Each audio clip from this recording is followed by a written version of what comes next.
ప్రభు పేరిట అందరికీ నా వందనాలు తెలియజేస్తున్నాను. ఈరోజు ప్రతిజ్ఞాన నిమిత్తము అపోస్తలుడైన పౌలు ఫిలిప్పీయులకు రాసిన పత్రిక 5వ అధ్యాయము 6వ వచనము. మీరు అతిశయపడుట మంచిది కాదు.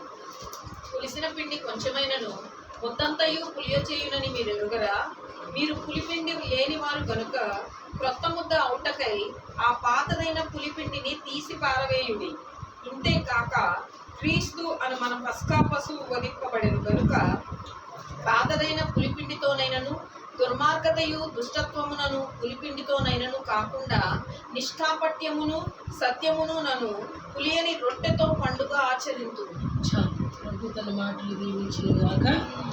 ఈరోజు పులిపిండి, ఎందుకంటే ఇక్కడే ఉంది, వాక్యంలో సెలవిస్తుంది, క్రీస్తు అను మన పస్కా పశువు వధింపబడిన కనుక పాతదైన పులిపిండితోనైనను దుర్మార్గతయు దుష్టత్వమును అను పులిపిండితోనైనను కాకుండా ఈరోజు ప్రభు యొక్క శరీర రక్తములను పుచ్చుకొనడానికి వచ్చి ఉన్నాం. అయితే ఆయన శరీరంలో పాలు పొందుతున్న మునుపు ప్రభు చెప్తున్న మాట ఏమిటి అని అంటే, మీలో కొంత పులిపిండి దాచుకొని వచ్చి నా యొక్క పాత్రలో చేయముంచుతున్నారు. అంటే ఇస్కరియోతు యూదాలాగా చేస్తున్నారు. ఇస్కరియోతు యూదా కొంత దుష్టత్వాన్ని లోపల ఉంచుకొని కపటముతో ఆయనను ముద్దు పెట్టి, ఇదంతా కూడా మనందరికీ తెలుసు.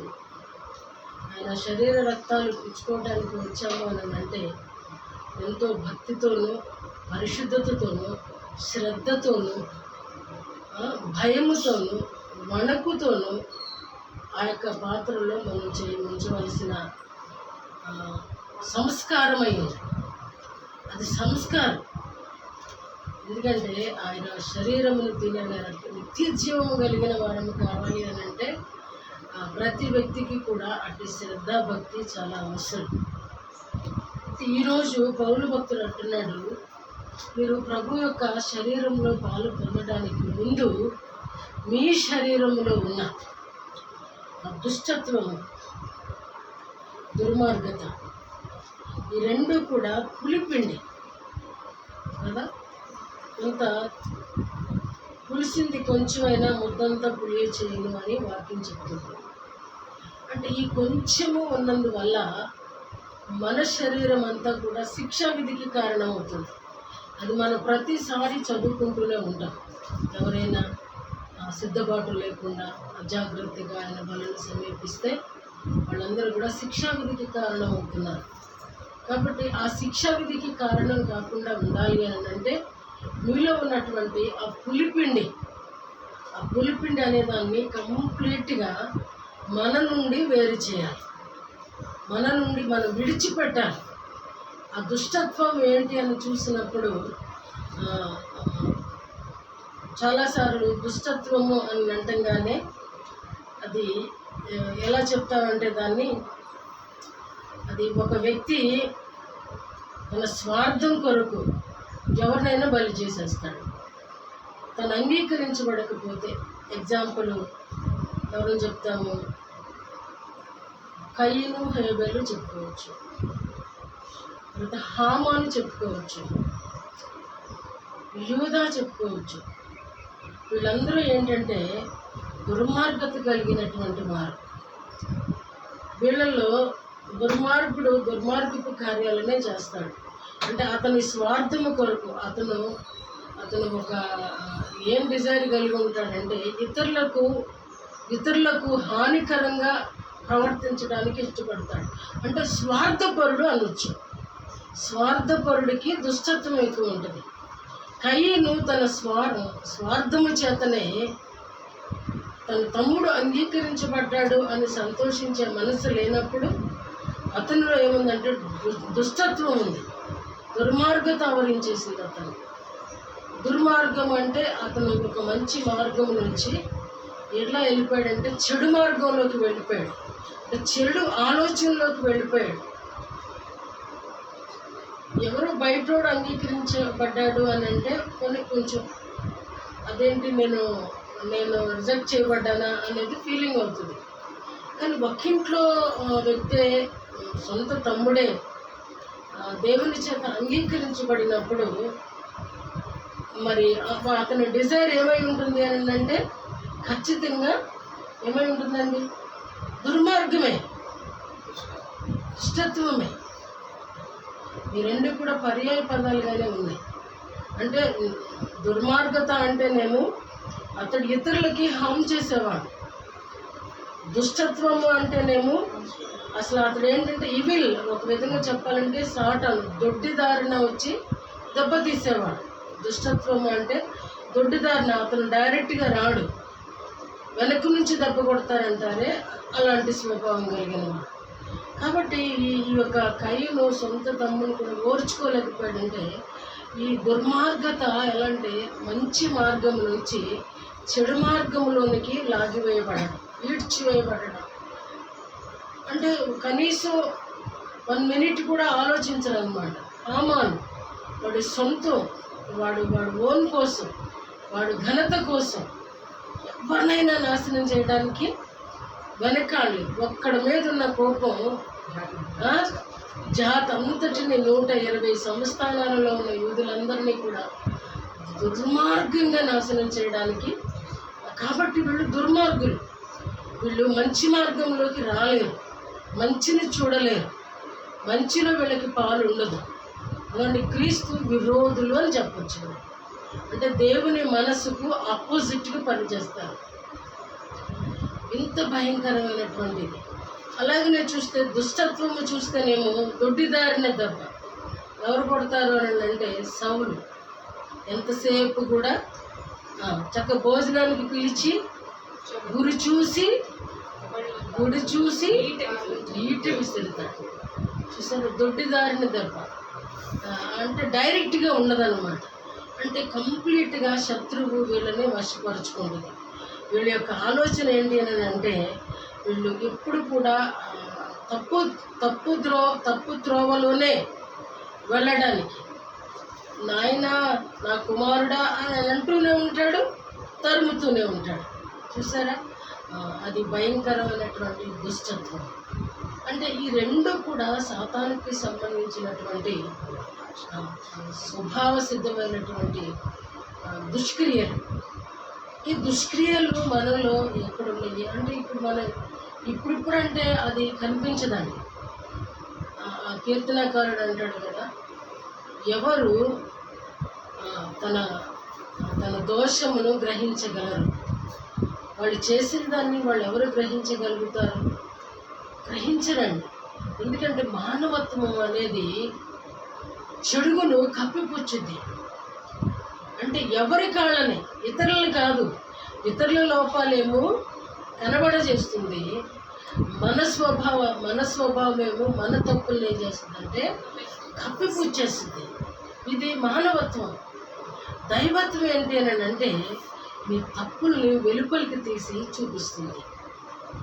అంటే దైవత్వముతో ఉన్నటువంటి మనసాక్షిలో దోషాన్ని గ్రహించగలిగే సామర్థ్యం ఉంటుంది.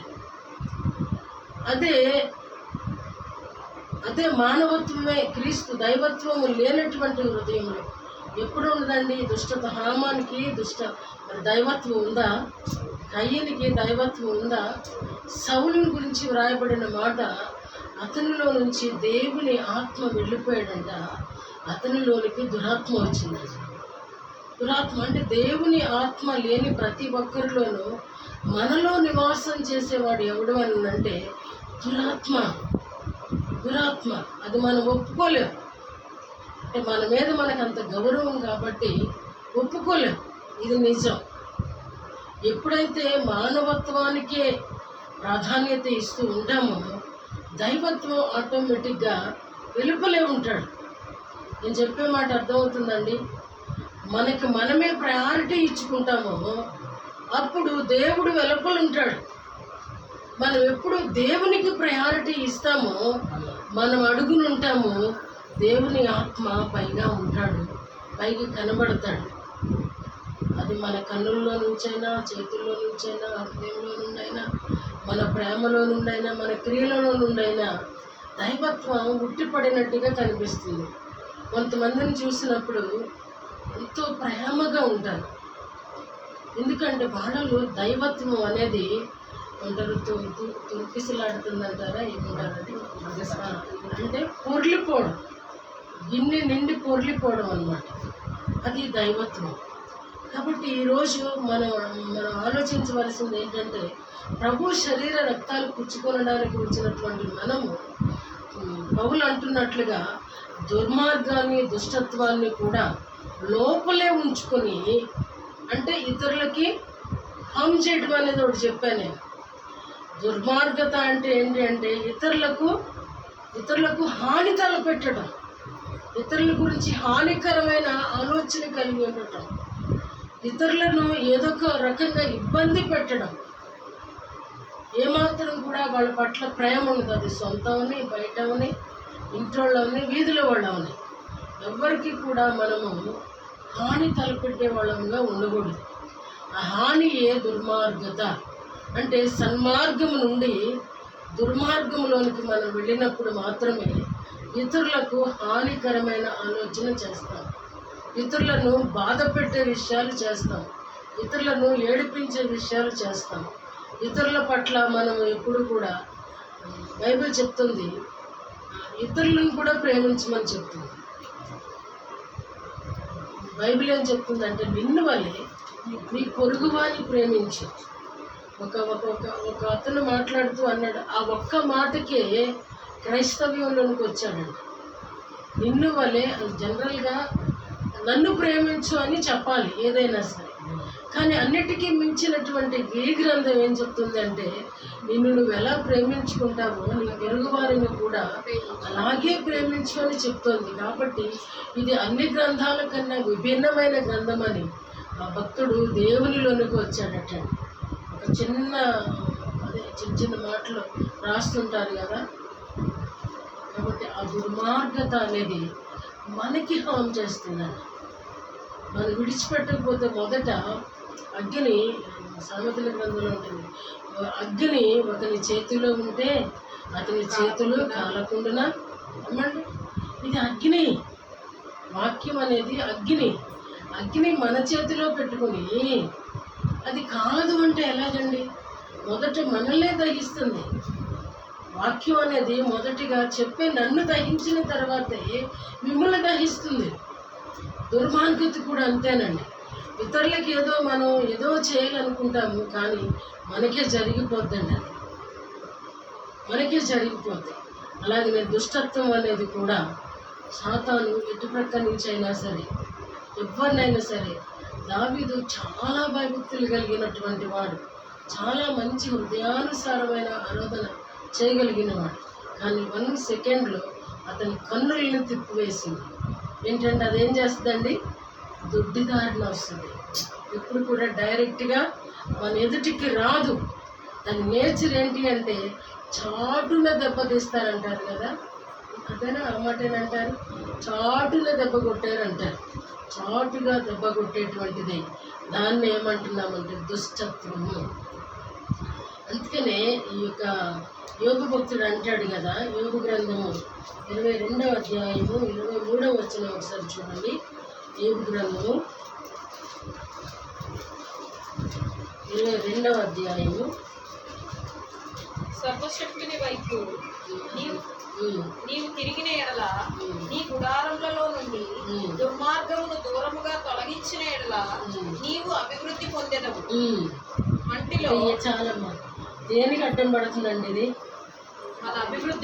మన అభివృద్ధికి అడ్డుపడుతుంది. ఏంటది? దుర్మార్గం. ఆలోచించాము ఎప్పుడన్నా? అభివృద్ధిలోనికి రావడం లేదు అని అంటే ఏది అడ్డంగా నిలబడి ఉందండి అక్కడ? దుర్మార్గం అంటే ఏం ఎగ్జాంపుల్ చెప్పాను నేను? ఏం చెప్పానండి? కామాను, అయ్యింది దుర్మార్గం. సన్మార్గం నుండి బయటికి వెళ్ళిపోయినప్పుడు అదేం అడ్డుపడుతుందంటే మన అభివృద్ధికి అడ్డుపడుతుందంట. నీ గుడారములలో నుండి, దుర్మార్గమును దూరముగా తొలగించిన యెడల నీవు అభివృద్ధి పొందెదవు. అప్పుడు సర్వశక్తుడు నీకు అపరంజిగాను ప్రశస్తమైన వెండిగాను ఉండును.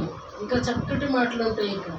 అప్పుడు కానీ సర్వశక్తుని యందు నీవు ఆనందించదవు, ముఖం ఎత్తెదవు, చేయగా ఆయన నీ బలిని ఆలకించును, చెల్లించదవు. మరియు నీవు దేనినైనా యోచన చేయగా అది నీకు స్థిరపరచబడును. మీ యొక్క బైబిల్లో ఈ మాట అండర్లైన్ చేసుకుని మీరేమన్నా ఆలోచన చేస్తే ఆలోచన ఏమవుతుందంటండి? స్థిరపరచబడుతుందంట.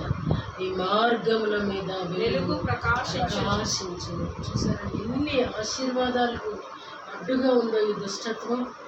ఆ దేవుడు మన మనవి ఆయన దగ్గరికి వెళ్లకుండా చేస్తుంది.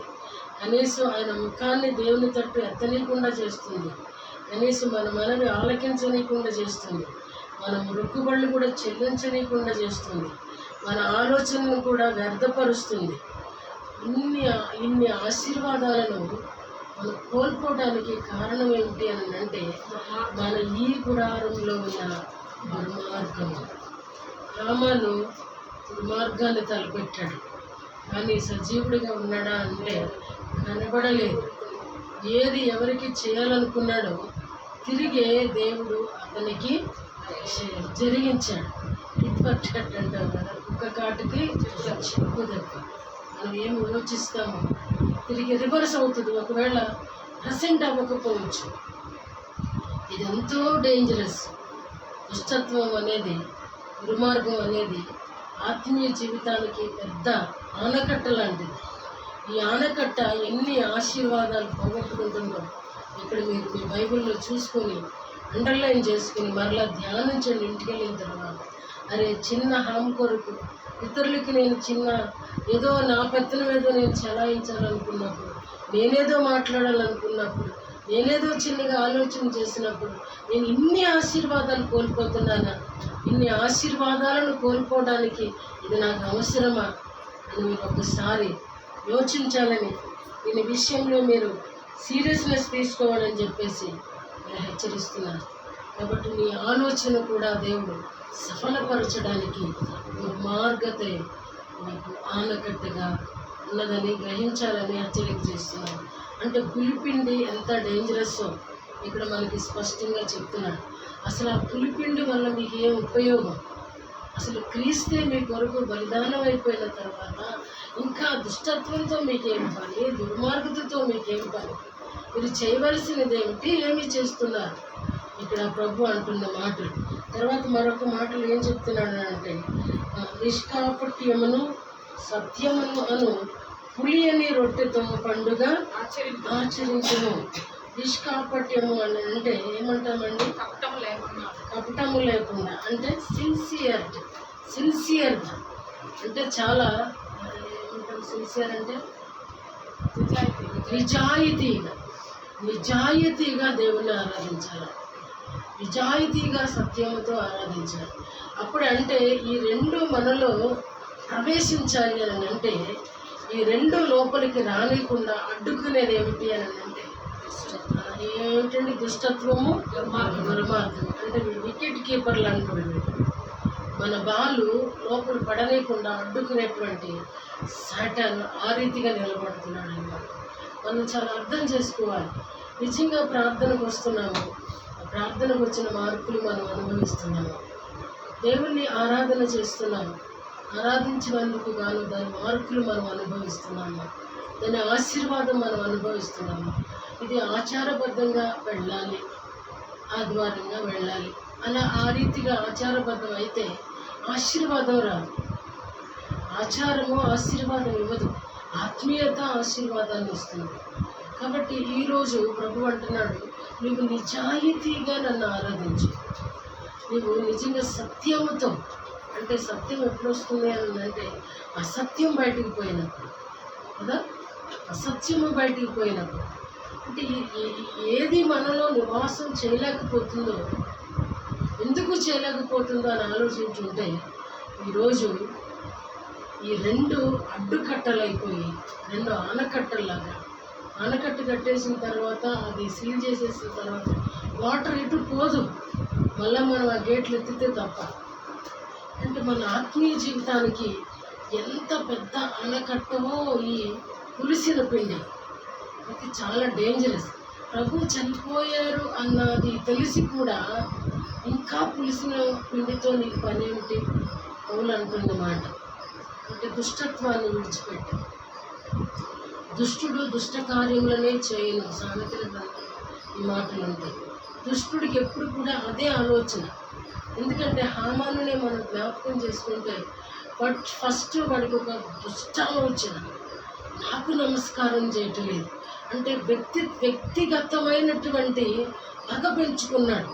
అంటే దుర్మార్గత అంటే పగను పెంచుద్ది, తర్వాత ద్వేషాన్ని పెంచుద్ది, తర్వాత ఆ మనిషి లేకుండానే అయిపోవాలి అనేటువంటి, అంటే ఆ మనిషి భూమి మీద అంటే ఒక విధంగా మర్డర్ చేసేయడం అన్నమాట. అంతే కదండి, చంపేయడమే కదా. కానీ ఆలోచన తిరగబడితే ఎంత నష్టపోయాడో. తర్వాత తన బిడ్డలందరూ కూడా ఆ శిక్ష అనుభవించారండి. అతనితో పోలేదు, అతనికి ఉన్నటువంటి బిడ్డలందరినీ కూడా ఆ విధంగానే చంపివేయడం జరుగుతుంది. అంటే ఈరోజు ఈ దుర్మార్గత, ఈ దుష్టత్వం అనేది మనతోనే ఆగిపోతుందా అని అంటే ఆగట్లేదు. అది ఏమవుతుందంటే అది కూడా మన వయసుతో పాటు దాని బలం కూడా పెరుగుతుంది. ఇదే గ్రహించమండి, ఒక వ్యక్తిని ద్వేషిస్తున్నామని అంటే అది లోపల ఎంతో కొంత పగ ఉండకుండా ఉండదు అనేది ఇది ధ్యానిస్తున్నప్పుడు అర్థమవుతుంది. ఒక వ్యక్తిని వద్దు కాదు అని అనుకుంటున్నామంటే ఖచ్చితంగా లోపల ఎంతో కొంత పగ ఉంటుంది. అంటే దుర్మార్గతలో ఉన్నటువంటి క్వాలిటీస్ అన్ని చూస్తే కదా, క్రోధమైన, కోపమైన, పగైన, ద్వేషమైన, ఇవన్నీ కూడా దానికి సంబంధించినటువంటి దుర్గుణాలే. కాబట్టి అటువంటివి మీలో ఉండకూడదు అని ఈరోజు పౌలు మనతో హెచ్చరిక చేస్తున్నాడు. తర్వాత చూస్తే కదా చాలాసార్లు ఏమనుకుంటారంటే మనం ఎక్కడికి వెళ్ళినా పర్వాలేదు, మనం ప్రార్థన చేసుకుని తినేస్తామని చాలాగా మాట్లాడుకుంటారు. ఈ వాక్యాన్ని చదువుతున్నప్పుడు తర్వాత అంతా చదువుకోండి మీరు. 11వ వచనం నేను చదువుతున్నాను. ఇప్పుడైతే సహోదరుడు అనబడిన వాడు ఎవడైనను జారుడు కానీ, లోబి కానీ, విగ్రహారాధకుడు కానీ, పిండిపోతు కానీ, త్రాగిపోతు కానీ, దోచుకుని వాడు కానీ అయ్యున్న ఎడల అట్టి వానితో సాంగత్యము చేయకూడదు, భుజింపకూడదని మీకు వ్రాయిచున్నాను.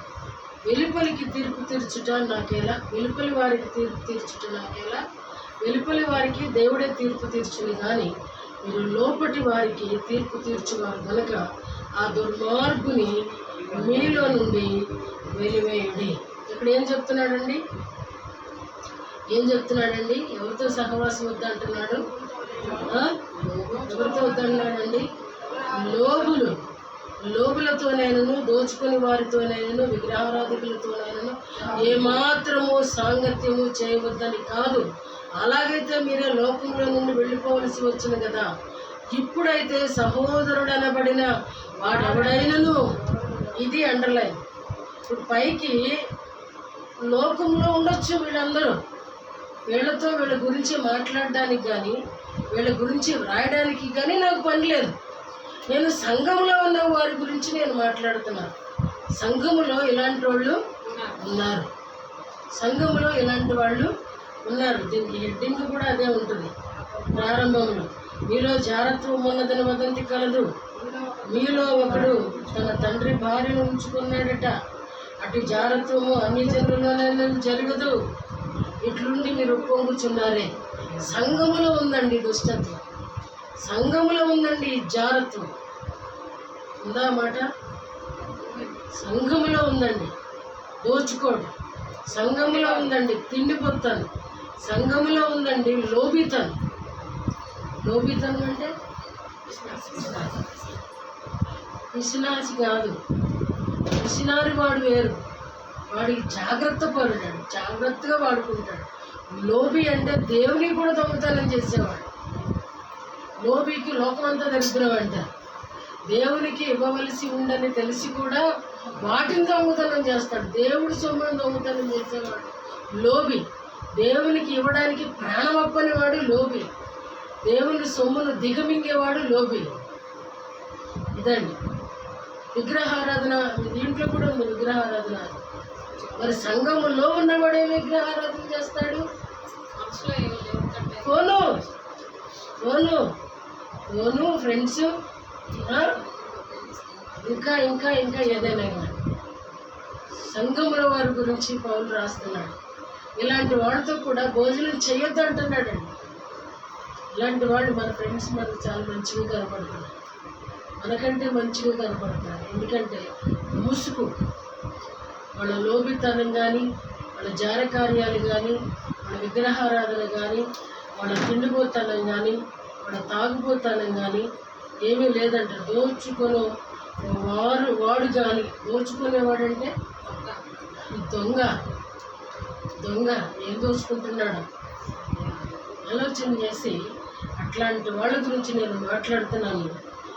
గనుక ఆ దుర్మార్గుని మీలో నుండి వాడు, దాన్ని కూడా ఏమంటున్నాడండి ఇప్పుడు? దుర్మార్గమే. దాన్ని కూడా ఏమంటున్నాడండి పౌలు? దుర్మార్గం అంటున్నాడండి. అంటే అది కూడా పులిపిండే. నువ్వు సహవాసం చేసేవాళ్ళు ఈ క్వాలిటీస్ కానీ ఉండుంటే అది కూడా నీకు పులిపిండి, అతనికి కాదు. ఎందుకంటే సంఘం బయట ఉన్న వాళ్ళు నాకు సంబంధం లేదు, సంఘం లోపల ఉన్న వాళ్ళే దేవుని బిడ్డల గురించే నేను మాట్లాడుతున్నాను. జాగ్రత్తగా ఆలోచన చేసుకోమని మీకు దేవుని పేరట 10వ అధ్యాయానికి వచ్చేసరికి ఇక్కడ చూడండి 16వ వచనం. మనము దీవించు ఆశీర్వచనపు పాత్రలోనిది త్రాగుట క్రీస్తు రక్తంలో పాలు పుచ్చుకుంటాయి కదా. మనము విరుచు రొట్టె తింట క్రీస్తు శరీరంలో పాలు పుచ్చుకుంటాయి కదా. మనమందరము ఆ ఒకటే రొట్టెలో పాలు పుచ్చుకొనిచున్నాము. రొట్టె ఒకటే గనుక అనేకులమైన మనము ఒక శరీరమై ఉన్నాము. తర్వాత 21వ వచనం. మీరు ప్రభువు పాత్రలోనిది దయ్యముల పాత్రలోనిది కూడా త్రాగనేరరు. ప్రభు బల్ల మీద ఉన్న దానిలోని దయ్యముల బల్ల మీద ఉన్న దానిలోను కూడా మీకు పాలు పొందనేరరు. అవును, ఆ దుర్మార్గం విడిచిపెట్టకుండా వస్తే ఇది ఆశీర్వాదకరమైనటువంటి పాత్ర. మన శరీరానికి బలమిచ్చే పాత్ర, మన దేహానికి ఆరోగ్యం ఇచ్చే పాత్ర, ఆయన రక్తము మనల్ని పవిత్రపరిచే పాత్ర. ఇలాంటి పాత్రలోనిది త్రాగుచూ కూడా ఇంకా దుర్మార్గాన్ని లోపల పెట్టుకుంటే అది దయ్యముల పాత్రలోనిది తాగిన అనుభూతే కదా. ఆ లోకంలోది ఇది కూడా ఎలాగా? దీనిని నేను అంటలేదు దయ్యపు పాత్ర అని, మాట సరిగ్గా అర్థం చేసుకోవాలి. ఈ పాత్ర అలా ఫీల్ అవడం, అసలు ఈ పాత్రలో ఎలాంటి మార్పు లేదు, తీసుకునే మనిషిలోనే ఉంది. అది వివేచింపక తీసుకునేవాడు అని ఉంది. అది ఆశీర్వాదకరమైన పాత్ర. క్రింద స్తుతి పాత్ర అని ఉంది. ఆ గిన్నె స్తుతి గిన్నె, అది దేవుని మహిమపరిచే గిన్నె. అది ఆ రీతిగా నువ్వు తీసుకుంటే, ప్రభువును మహిమపరుస్తూ తీసుకుంటే, ప్రభువును ఘనపరుస్తూ తీసుకుంటే తిరిగి నీకు అదే ఘనత దేవుడిస్తాడు. ఆ రొట్టె, అది రొట్టెగా నువ్వు తీసుకున్నా సరే అది లోపలికి వెళ్ళిన తర్వాత ఆయన శరీరముగా పరిపక్వత చెందుతుంది, మార్పు చెందుతుంది. వివేచనతో తీసుకుంటాం, అవును, విశ్వాసంతో తీసుకుంటాం, అవును ఇది నేను నా ప్రభు శరీరము పుట్టిగా నమ్మి తీసుకుంటాయి. ఒకవేళ అలా కాకుండా బయట నీ స్నేహితుడు దుష్టుడుగా ఉన్నప్పుడు అతనితో కూడా నువ్వు సాంగత్యం చేస్తూ ఆడిపెట్టింది తిని, అర్థమవుతుందా? వాళ్ళు పిలిచినప్పుడు వెళ్ళి తినేసి వచ్చేసి మళ్ళీ వచ్చి ఆశీర్వాదకరమైన పాత్రలోనిది త్రాగటం ఇది న్యాయమా అని పౌలు అంటున్నాడు. ఇది నిజమేనా? ఇది నిజమేనా? ఇది మీకు అర్థమవుతుందా అడుగుతున్నాడు. అది దయ్యముల పాత్ర. ఎందుకనంటే దుర్మార్గము నీలో ఉండకూడదు, కానీ దుర్మార్గుడితో నువ్వు సహవాసం చేయొద్దు. వాడు లోబి అని తెలిస్తే సహవాసం చేయొద్దు. వాడు జార కార్యాలు అతనిలో ఉన్నాయంటే సహవాసం చేయొద్దు. వాడు విగ్రహారాధికుడు అంటే అతనితో సహవాసం చేయొద్దు. నేను బయట వాళ్ళ గురించి నేను చెప్పట్ల, ఇది ఇంపార్టెంట్ మాట. సంఘములో బయట వాళ్ళ గురించి చెప్పాలంటే అసలు కుదరదు, మనకు అవసరం లేదు. కానీ ఏ రకమైన పాత్రలోనిది ఆ పాత్రలోనిది త్రాగి ఈ పాత్రలోనిది కూడా త్రాగడం వల్ల అది ఏదో యాదృచ్ఛికమే, ఏదో అలవాటు, ఇది ఆచారం. కానీ ఇది వివేచించి ఇది ఆశీర్వాదకరమైన పాత్ర, నేను తీసుకుంటున్నది నా కొరకు బలిదానమైపోయిన నా ప్రభు శరీరం అని తీసుకుంటున్నప్పుడే, ఆ వివేచించి తీసుకుంటున్నప్పుడే సర్వ శరీరమునకు ఆరోగ్యం, ఆశీర్వాదం. అంతేగాని నేను ఇలాగే ఉంటాను, ఇలాగే వస్తాను అని అంటే ఇది కరెక్ట్ అయినది కాదు. చాలా సంఘాలలో నిజంగా ఇది జరిగించలేకపోవటం అనేది ప్రతి మాసము బాధపడుతున్న విషయం. కనీసం ఒక్కరోజు ముందన్న వచ్చి ఆయన శరీర రక్తాలు పుచ్చుకోవడానికి పరిశుద్ధత కొరకు ప్రాధాన్యపడేటువంటి సంఘాలు ఎన్నో ఉన్నాయి. ఓ సంఘాల గురించి విన్నా నేను, రోజున్నర ప్రభుతో గడుపుతారంటే వాళ్ళు. శనివారం రాత్రి, ఆదివారం అంతా చర్చిలో ఉండి ఆదివారం రాత్రికి కానీ శరీర రక్తాలు పుచ్చుకుని భోజనం చేసి వెళ్తారు. ఇది ఎంత నిష్ట అండి, ఎంత వాల్యుబుల్ అండి. అది ఎంతో చక్కగా నాకు చాలా ఇష్టంగా అనిపించింది. చాలా సంఘాలలో ఈ ప్రతిష్ఠ ఉంది. ఊరికే రాత్రంతా నిద్రపోయి వచ్చి పగలు పొద్దున్నే వచ్చేసి తీసేసుకోవడం అనేది ఇది నిష్ఠగా లేదు అసలు. ఇది ఆచారంగా అనిపిస్తుంది. ఎంతమంది వీళ్ళలో ప్రత్యేకంగా ఆ యొక్క దేవునితో గడిపేటువంటి ఆ రాత్రిని అది నిజంగా ఆశీర్వాదంగా తీసుకుంటారో నాకు తెలియదు. ఒకవేళ ఆ రీతిగా ఎవరైనా రాత్రి ఆయనతో బతిమలాడుకుని సిద్ధపాటు కలిగి వచ్చుంటే దేవునికి స్తోత్రం. లేదు 9ంటికి మంచం ఎక్కేసి పడుకుని శుభ్రంగా 5:30కి లేచి వచ్చుంటే మాత్రం దయ్యాల పాత్రలో తీసుకుంటున్నట్టే లెక్క అనేది. ఆలోచించండి, ఆయన శరీరం చాలా విలువైంది, అందరికీ దొరికేది కాదు. ఇది ఆయన బిడ్డలకే ఇస్తున్నది. ఆయనే రొట్టిగా మారిన పరిస్థితి. ఇలాంటి పరిస్థితులలో జాగ్రత్తగాను, అణుకువగాను, భయముగాను, భక్తిగాను ఆయనను సేవించాలి. ఆయనను తింటున్నామండి. ఎక్కడన్నా ఉందా? దేవుణ్ణి తినడం ఎక్కడన్నా ఉందా అండి? దేవునిగా మార్చడానికి దేవుడు రొట్టెగా మారాడు. మనల్ని దేవునిగా మార్చడానికి ఆయన రొట్టెగా మారాడు. ఆ రొట్టె తినచ్చు, ఆయన రక్తాన్ని సేవిస్తూ కూడా ఇంకా మనం రోజులుగా ఉండడం అనేది మన దుర్మార్గత మనలో ఉన్న కారణము, ఆ దుష్టత్వము మనలో ఉన్న కారణము, మన బలహీనతలు ఇంకా అడ్డుబండలుగా ఉన్నాయంటే అదే కారణం. ఆ దుర్మార్గతను మన గుడారాలలో నుంచి వెళ్ళగొట్టలేని పరిస్థితి ఉన్న కారణం, ఆ దుష్టత్వాన్ని వెళ్ళగొట్టలేని పరిస్థితులు ఉన్న కారణం చేత సర్వశక్తిమంతుడిచ్చేటువంటి ఆశీర్వాదాలను మనము స్వతంత్రించుకోలేకపోతున్నాం. ఆయన మన ప్రార్థనే కాదు, మన మొరే కాదు, మన ఆలోచనను కూడా ఆయన సఫలపరుస్తానని ఇస్తున్నటువంటి ఆశీర్వాదకరమైన మాటలు ఇవి మనం ఈరోజు స్వతంత్రించుకోలేకపోతున్నామంటే ఈరోజు సిన్సియర్గా నిరాటంకంగా ప్రభువుని ఆరాధిస్తున్నామా, నిజంగా సత్యముతో ఆరాధిస్తున్నామా, లేదా పౌలు అంటున్నట్లుగా దుర్మార్గమును దుష్టత్వమును లోపల పెట్టుకొని పైకి ఆరాధన చేస్తున్నాము? పరిశీలన చేసుకోవాల్సిన అవసరత ఈరోజు మనకి ప్రభువు ఇస్తున్నాడు. కాబట్టి మనం చాలా జాగ్రత్తగా ఆ విషయంలో చివరిగా ఈ మాటలు చెప్తున్నాడు. మీరు ప్రభువుకు రోషము పుట్టించదమా, ఆయన కంటే మనము బలవంతులము. చివరిగా ఆ తర్వాత చదువుకోండి, మీరు 31వ వచనం చెప్తుంది. కాబట్టి మీరు భోజనం చేసినను, పానము చేసినను, ఏమి చేసినను సమస్తము దేవుని మహిమ కొరకు చేయండి. దేవుని మహిమపరిచే రీతిగా మీ ప్రవర్తన దిద్దుకోవాలి. దుర్మార్గాన్ని విడిచిపెట్టాలి. దుష్టత్వాన్ని తరిమి కొట్టాలి. ప్రభువును సిన్సియర్గా, నిజాయితీగా ప్రభువుని ఆరాధించాలి. ఆయనను సత్యముతో ఆరాధించాలి. మనం ఏమి చేసినా, మనము తిన్నా త్రాగినా ప్రభు మహిమ కలగాలి. కానీ మన శరీరానికి అనారోగ్యం తెచ్చుకోవడం అనేది ఇది శ్రేయస్కరం కాదని హెచ్చరిక చేస్తూ, ఈరోజు ఆయన బలయుద్ధకు సమీపిస్తున్నటువంటి నా ప్రియమైన వారిలారా, ప్రభుతో మాట్లాడుకోండి. ఇంకా సమయం ఉంది కాబట్టి, ప్రభువా, ఇంకా నేను గ్రహించలేని దుష్టత్వము నా గుడారంలో ఏమి దాచుకొని ఉన్నాను.